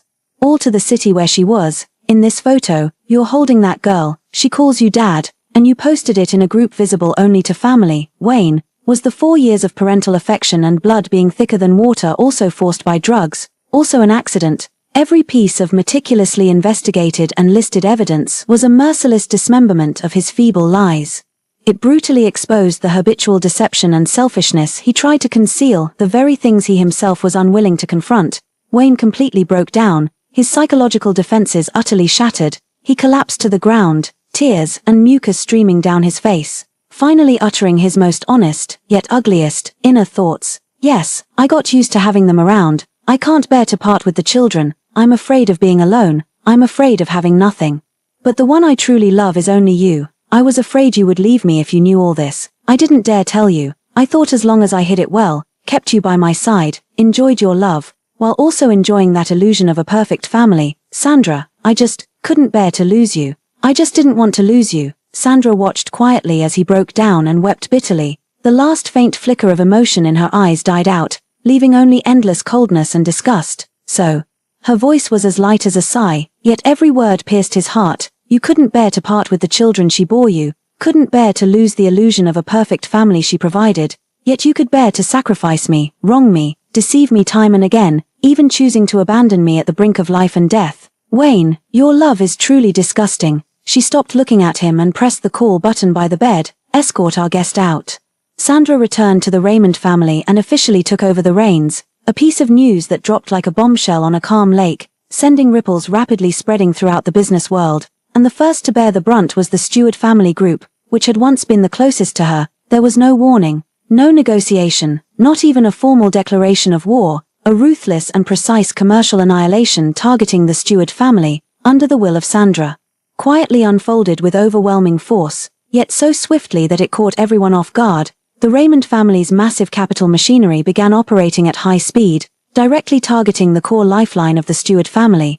The Stewart family's most relied upon overseas mineral supply chain was intercepted midway by the Raymond family with higher prices and more favorable terms, as partners who had signed letters of intent preferred to pay huge penalties and switch to the Raymond family. The Stewart family's heavily invested, years in development next-generation smart chip project, which was about to launch, had its core road team poached by the Raymond family, with both personnel and technology relocating entirely, causing the project to instantly fall into paralysis. Stewart family's stock price was already fluctuating due to previous negative news, Raymond family's multiple affiliated funds began tacitly and indiscriminately selling off Stewart family's stocks, while simultaneously releasing bearish news, triggering panic selling in the market. Stewart family's stock price hit limit down consecutively, with market value evaporating like an avalanche. Several banks that had cooperated with the Stewart family for many years suddenly tightened or even froze their credit lines under the pretext of risk control, casting a suffocating sense of abruptly strained cash flow over the entire Stewart family headquarters. Every strike precisely hit the Stewart family's vital points, swift, ruthless, and accurate, leaving no room for the Stewart family to catch their breath or react. This was not commercial competition at all, but a one-sided, dimensionality-reducing liquidation. The business world was in an uproar. Everyone understood clearly that this was the Raymond family's newly appointed heir settling scores after the fact, with a clear target. To make the Stewart family pay a painful price for their neglect and deception over the past 5 years. Stewart family within the group, chaos had long since erupted. Shareholders were overwhelmed with anxiety, executives were panicked, employees were whispering among themselves, and a pessimistic mood was spreading. Wayne, as the president, he bore the brunt of it. He practically lived at the company, holding emergency meetings day and night. Trying to stabilize the situation and find a way out, he mobilized all his connections and resources, running around everywhere, seeking help and negotiating, but he kept hitting walls everywhere. Those business partners who used to call him brother were now either avoiding him or politely declining. No one dared to offend the powerful Raymond family at this time. He quickly lost weight, with sunken eyes and a chin covered in dark stubble. The cold, aloof, and dignified image of a CEO from the past had completely vanished, replaced only by the exhaustion and anxiety of someone pushed to the brink. Only at certain business summits or signing ceremonies where he had no choice but to share the stage with the Raymond family could he catch a distant glimpse of that figure. Surrounded by admirers, Sandra always wore sharply tailored custom suits, with exquisite makeup and an indifferent expression, moving effortlessly among a group of seasoned business foxes. Exuding a powerful and composed aura, she didn't even bother to glance at him deliberately, as if the Stewart family's current predicament had nothing to do with her. But whenever her gaze inadvertently swept in his direction, even for just a second, Wayne's heart would feel as if it were being brutally squeezed. There was no past affection, grievance, or even hatred in those eyes, only a thorough, icy indifference. It was as if Wayne, along with the entire Stewart family, were nothing but insignificant dust beneath her feet, unworthy of even a fraction of her emotion. This indifference tormented and drove him to despair more than any form of revenge. The crisis at the Stewart family continued to deepen, with multiple major projects grinding to a halt. Letters demanding loan repayments from banks arrived like a blizzard of snowflakes. The stock price plummeted uncontrollably, and rumors even began to circulate about a possible takeover, with no way out. Wayne cast aside his last shred of dignity. He found out Sandra's route after leaving the company and, the moment her bulletproof Maybach drove out of the underground garage, recklessly rushed forward, spreading his arms wide to block the front of the car. A piercing screech of brakes echoed through the air. The car window slowly rolled down, revealing Sandra's flawlessly beautiful profile, utterly devoid of emotion. She didn't look at him. Her gaze fixed straight ahead as if the obstruction in her path was nothing more than a trivial inconvenience. Wayne lunged to the car window, his hands desperately gripping the window frame, gasping heavily from his frantic run and overwhelming emotion. His voice was a hoarse, broken whisper, barely audible. "Sandra, enough, that's enough. I can give up the Stewart family. I don't care about bankruptcy or being acquired. You can take any revenge on me you want, crush me into the dirt. Leave me with nothing. You can even take my life. I just beg you, stop this, stop torturing yourself." He gazed at her cold, perfect profile, his heart aching as if being twisted. He stubbornly believed that deep down, she must also be in pain, tormented by memories of the past. Sandra finally turned her head slowly, her gaze falling upon his disheveled face. There was not a trace of warmth in her eyes, only a faint hint of mockery, as if she were looking at something utterly ridiculous. She let out a soft laugh, her voice as cold as ice. "Tormenting myself, Mr. Wayne, are you overestimating yourself, or underestimating me?" Leaning slightly forward, she stared directly at his suddenly pale face, enunciating each word clearly and cruelly. "Watching the things you care about, the legacy your Stewart family takes such pride in, along with your ridiculous arrogance and self-importance, slowly crumble and shatter in my hands, turning into worthless trash. That is my greatest pleasure now." After speaking, she no longer looked at him and calmly instructed the driver in front. "Let's go." The car window rose mercilessly, cutting off his desperate gaze and cries. The black Maybach unhesitatingly drove around him and sped away, leaving only Wayne standing there, utterly dejected, as if all support had been drained from him, slowly sliding to his knees on the cold ground. Her words echoed repeatedly in his ears, the greatest pleasure. Just as the Stewart family was in turmoil and Wayne was in dire straits, another piece of news broke out, dealing him an even more fatal blow. The young heir of an ancient European financial group, Alexander de Viers, made a high-profile visit to China, and one of the most anticipated items on his itinerary was a meeting with the new head of the Raymond family group, Sandra. Paparazzi captured photos of the two having dinner together on the terrace of a top-tier restaurant. In the photo, Alexander appeared handsome and refined, behaving like a gentleman, and his gaze at Sandra was filled with undisguised admiration and interest, and Sandra, though still appearing composed, had a relaxed posture, and when speaking with him, the corners of her lips seemed to carry a faint, almost imperceptible curve, one subtle enough to drive certain people mad. The media sensationalized it, calling it a meeting of the king and the queen, a powerful alliance between two top-tier elite families, and even began speculating about the possibility of a marriage alliance. These reports, Wayne read every single one of them, and each word felt like a red-hot brand searing his heart. He saw the way Alexander looked at Sandra in the photos, and how perfectly matched they appeared standing side by side. Damn it all. The office suffered once again, with almost everything smashable shattered to pieces by him. Jealousy and despair gnawed at his sanity like venomous snakes. He couldn't accept it. Sandra was his. She could only be his. How could she smile at another man? How could she even consider marrying someone else? After a business banquet, he lost control once more. Shaking off his assistants and bodyguards, he rushed toward the hotel's motorcade like a madman. Accurately locating Sandra's eye-catching vehicle, he threw himself at the car, frantically pounding on the window. The window rolled down, revealing Sandra's slightly furrowed brow and those icy, emotionless eyes. Sandra. Don't marry him, I'm begging you. Don't marry someone else. Wayne, gaunt and haggard, his eyes filled with terrifying red veins, his voice hoarse like a broken bellows. Give me one more chance, just one. I know I was wrong. I'll make it up to you for the rest of my life. I'll give you everything. I'll even give you the Stewart family. I just beg you, don't leave me. His words were chaotic and desperate, filled with a plea on the verge of collapse and an obsessive stubbornness. Sandra looked at him, her eyes filled only with annoyance and utter indifference, as if watching a clumsy performance. Her red lips parted slightly, the words she uttered like ice picks. Wayne, the way you are now only makes me feel even more disgusted. Move aside. As soon as her words fell, the accompanying Raymond family bodyguards immediately stepped forward, unceremoniously pulling Wayne away from the car with such force that he couldn't break free.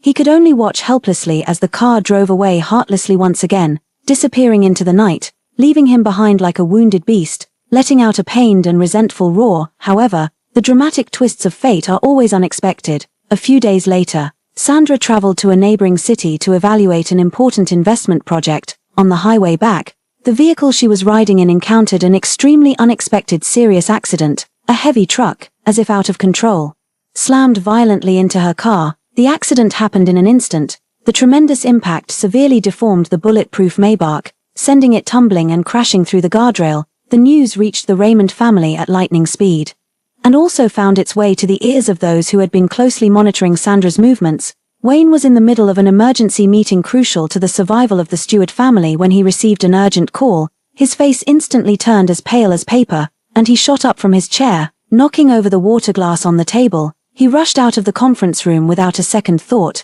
leaving a room full of stunned executives. He drove like a madman, speeding and running countless red lights, racing to the accident scene as fast as possible. The scene was chaotic, with police lights flashing and rescue workers operating under intense pressure. The familiar, now horrifically twisted form of the Maybach came into view, and Wayne's heart nearly stopped. He saw Sandra, trapped in the deformed back seat, covered in blood, unconscious. Sandra. He let out a heart-wrenching roar, about to rush over recklessly. Sir, it's dangerous. The vehicle might be leaking fuel, it could explode at any moment. The rescue personnel tried to stop him. Get out of my way. Wayne erupted with astonishing strength, shoving aside the person blocking him, and like a mad beast that had lost its young, he lunged toward the car. He saw Sandra's pale face, blood continuously seeping from her temple, her life force so faint it was heartbreaking. Sandra, hold on, I'm here, don't be afraid, he muttered incoherently, his hands futilely trying to pry open the deformed car door, his nails torn and bleeding, completely unaware of the pain. The rescue workers used tools to break open the car door, Time passed second by second, and the smell of gasoline in the air grew increasingly stronger. Finally, the car door was pried open a crack. "Hurry, sir, pull her out quickly, it's going to explode," someone screamed in terror. Wayne didn't hesitate, leaning in, carefully avoiding the sharp metal. And using all his strength, he dragged the unconscious Sandra out of the wreckage. Just as he stumbled a few steps away, holding Sandra, boom, a deafening explosion erupted. A massive fireball soared into the sky, the scorching blast wave violently hurling the two figures through the air. Wayne clutched Sandra tightly in his arms mid-air, shielding her with his own back as it bore the brunt of the impact and the shrapnel flying everywhere. The two crashed heavily to the ground. Wayne coughed up a mouthful of blood, his vision went black, and he completely lost consciousness. In the final second before his consciousness sank into darkness, he seemed to feel the Sandra in his arms stir faintly, as if she had struggled to open her eyes just a slit. In her blurry field of vision, his face, smeared with blood and despair yet etched with a reckless, all-consuming love, came into view. The explosion site was in complete chaos. Sandra and Wayne were rushed to the nearest and best hospital. Raymond's family mobilized all their resources, and the best team of medical experts gathered immediately. Sandra, who was sitting in the more bulletproof backseat and was protected by Wayne at the cost of his life, although seriously injured, mostly suffered from impact and glass cuts, with no fundamental injuries. After emergency surgery, she was out of life-threatening danger but requires rest and recovery. As for Wayne, his injuries were extremely critical. The blast shockwave and flying vehicle fragments severely damaged his internal organs and spine, with extensive burns on his back. At one point, his life was in grave danger, and he was directly admitted to the ICU intensive care unit. Stuart's parents, upon hearing the news, rushed to the scene. Seeing their son covered in tubes and unconscious, they wept bitterly and were completely panicked. The Stewart family was already on the verge of collapse. And now with their pillar of support hanging between life and death, they felt utterly hopeless. With no other options left, they once again thought of Sandra. Now, only Raymond's family had the ability to hire the world's top experts and access the best medical resources that might save their son's life. They knelt outside Sandra's hospital room, disregarding their status and dignity, desperately begging, kowtowing and bowing, only hoping that Sandra would save Wayne's life for the sake of their past relationship. Sandra had just woken up from anesthesia and was still very weak. She listened to the heart-wrenching pleas and cries of Stuart's parents outside the door, her face expressionless, her eyes complex as she gazed out the window. After a long while, she spoke faintly to the assistant standing by her side. "Contact Dr. Smith's team and have them take over Wayne's follow-up treatment. The expenses will be covered by the Raymond family account." "Yes, miss," the assistant replied and promptly left. This decision was made entirely based on the allocation of top-tier medical resources and humanitarian considerations, with no personal feelings involved. Stewart family's parents expressed endless gratitude, weeping with tears streaming down their faces. Sandra's hospital room was on the same floor as the ICU, but she never once went to see Wayne. She simply rested quietly, dealing with some necessary work emails. Occasionally, her assistant would update her on the situation. Mr. Wayne is still unconscious. His condition is temporarily stable, but is not out of danger yet. Miss Dr. Smith said the surgery was successful, but the spinal injury is severe. The recovery process will be long, and it's very likely there will be permanent damage. Miss, the assistant paused, his voice somewhat hesitant. The nurse said that Mr. Wayne, while unconscious, has been repeatedly and unintentionally calling your name, saying "I'm sorry, don't leave, I love you." Sandra's fingers, which were flipping through documents, paused slightly, her eyelids lowered,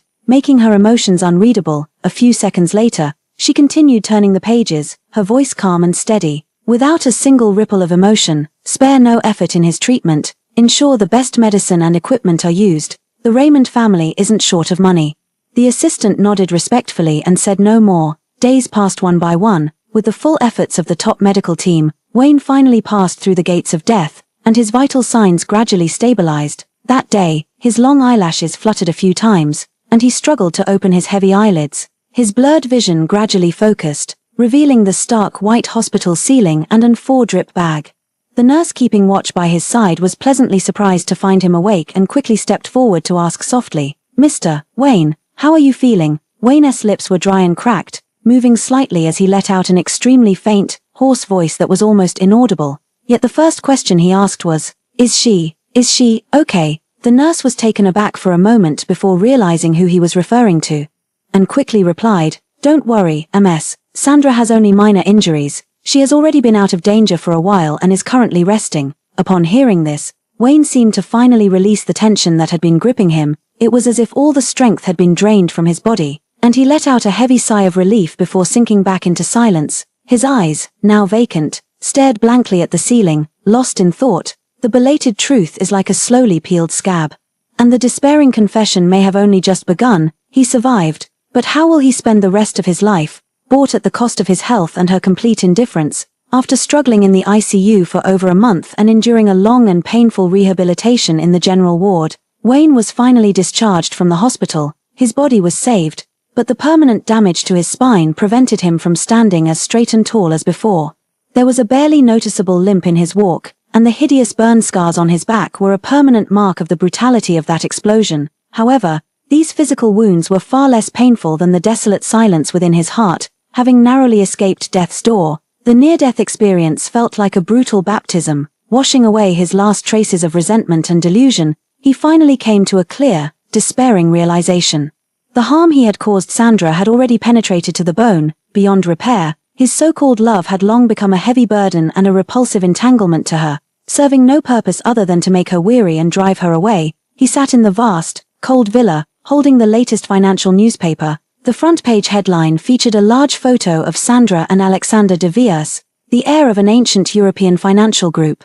Standing side by side at the opening ceremony of an international technology summit, she was wearing a fiery red custom-made suit, with exquisite makeup and an overwhelming presence. Standing next to the handsome, elegant, and noble Alexander, she chatted and laughed radiantly, shining like a natural king and queen, a perfect match that was dazzling to the eyes. The newspaper slipped from his trembling hands. He gazed out the window at the grey sky, first shedding silent tears that burned his pale, gaunt cheeks. Then, the tears turned into low, uncontrollable laughter, growing louder and more frenzied, before finally transforming into heart-wrenching sobs. Crying turned to laughter, laughter to crying, like a complete and utter madman. He felt it for his ridiculous jealousy and paranoia, for the treasure that was forever lost, for this absurd and hopeless ending. The next day, the Stewart family group held an emergency board meeting.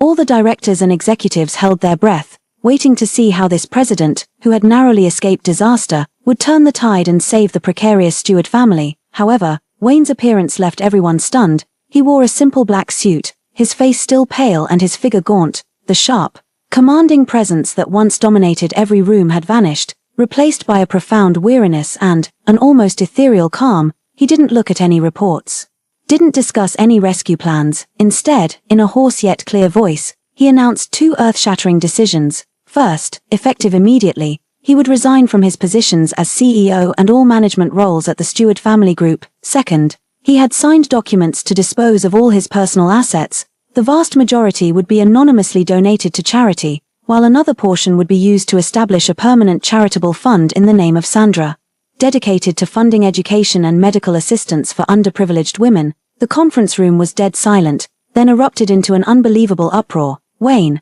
are you insane, Mr. Wayne? Think twice. The Stewart family cannot do without you. Are you trying to destroy the foundation of the Stewart family?" Wayne lifted his eyes, scanning the shocked and anxious faces around him. His gaze was hollow yet carried an undeniable resolve. "I've lost the most precious person in my life. These external things, fame, wealth, power, have long been burdens and shackles to me. There's no need to persuade me further." He ignored all and, swiftly and efficiently completing the transfer of power, he pushed aside a pile of documents symbolizing wealth and status as if they were nothing but hot potatoes. Then, he stood up, staggering slightly, and refused his assistant's support. Step by step, slowly yet resolutely, he walked out of the Stewart family building, never looking back. When the news broke, the entire business world was shaken once again. No one could understand Wayne's self-destructive, almost insane behavior that was ruining his future. To his parents who rushed over to question him, weeping and distraught, he only repeated that one sentence: "I lost the person most precious to me. All of this has become meaningless." Having shed all his glory and burdens, Wayne seemed like a completely different person. He changed into the most ordinary cotton shirt and trousers, and moved into a simple one-bedroom apartment. He no longer paid attention to business news, nor did he participate in any social activities. He does only one thing every day. In the early morning, he would arrive early at the street corner opposite the headquarters building of the Raymond family group, buy a cup of the cheapest soy milk, and then stand there quietly, his gaze piercing through the endless stream of cars and crowds. Firmly fixed on the entrance of that towering skyscraper, he would wait until the familiar black Maybach arrived, watch the familiar figure step out briskly surrounded by bodyguards, and stride firmly into the building. Sometimes, she might unintentionally glance in this direction, and he would instantly hold his breath, his heart racing wildly, but she never truly saw him, or if she did, it was as if she were looking at thin air in the afternoon.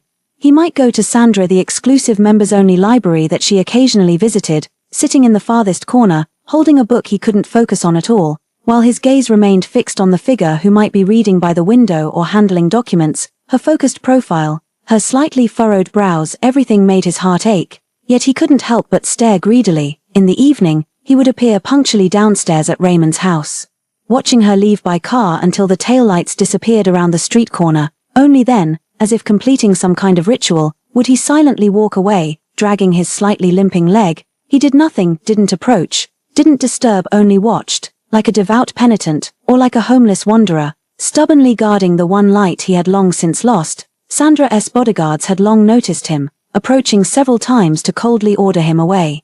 Even making moves as if to strike. Each time, Sandra would merely cast an indifferent glance through the car window at the gaunt figure standing in the distance like part of the scenery, then wave her hand dismissively at the bodyguards without a flicker of emotion. Let him be, pretend he doesn't exist. This utter indifference tormented Wayne more deeply than any expulsion or humiliation ever could. He would have preferred her hatred, her curses, even her blows. At least that would prove she still cared. But pretend he doesn't exist meant she had completely erased him from her world. Wayne's dad, Wayne's mom, watching their son waste away day by day like a walking corpse, with no trace of vitality left in his eyes. They finally panicked completely. Swallowing all their pride and dignity, they went to great lengths to beg before Sandra. In a quiet reception room, the two elders who were once high and mighty now humbly hunched their backs, tears streaming down their aged faces. Ms. Sandra, President Sheng, all the faults are ours. We were old and foolish, we were snobbish, we allowed that scourge Naomi to bully you. Wayne knows he was wrong, he truly knows he was wrong. Now he's neither human nor ghost, he really can't go on living. We beg you, show mercy. Give him one more chance, even if it's just to see him once. Say a word to him. Sandra, sitting upright in the host's seat, she leisurely sipped her tea. After listening to their tearful pleas, she slowly raised her eyes, her gaze calm and unruffled, her voice indifferent and devoid of any warmth. What does it matter to me if he can't go on living? She set down the teacup with a crisp sound, as if striking the hearts of the Stewart family parents. Back when I was on the verge of death, when I was belittled, humiliated, beaten, and nearly killed by your Stewart family, who gave me a single chance, who showed even a shred of mercy. She stood up, looking down at the two whose faces had instantly turned ashen. See them out. The last struggle had completely failed. Wayne, upon learning of it, said nothing, only growing more silent. On a dusk when the sunset was as red as blood, he returned to that empty little room, took out paper and pen, and wrote a letter. The letter was long, yet short. It contained no pleas for forgiveness, no recounting of pain, only a deep, settled confession. Born of all the madness and despair that had come before, he admitted he was unworthy of her, thanked her for giving him the warmest and brightest time of his life, and apologized for his own foolishness, prejudice, and all the hurt he had caused her. Finally, he wished her happiness, safety, and a smooth journey through life. He folded the letter, placed it into an envelope along with a small velvet box.